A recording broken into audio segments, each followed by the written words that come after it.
Ada-ada saja tingkah orang demi sebuah konten atau mendapat sorotan dari publik.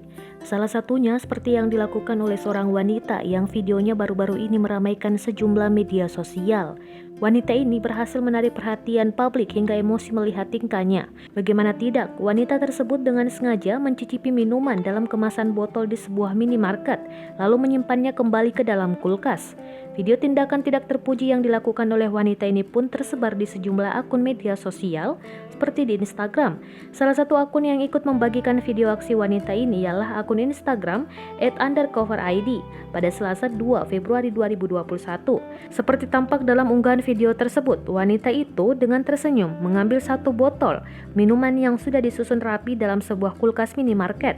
Di depan kulkas itu pula wanita ini langsung membuka tutup botol lalu mencicipi minuman tersebut.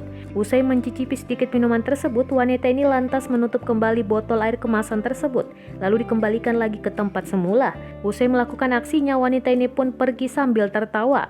Sementara itu, video aksi wanita ini direkam oleh seorang yang diduga merupakan temannya. Warganet pun dibuat geram dengan tingkah wanita yang dianggap minim akhlak tersebut. Ada warganet yang menduga tindakan yang dilakukan oleh wanita ini hanya bertujuan untuk sebuah konten. Meski demikian, perilaku seperti itu tetap saja tidak dibenarkan, apalagi direkam dan video dan dipublikasikan. Hingga berita ini diturunkan, tidak diketahui kapan dan di mana video aksi wanita ini diambil.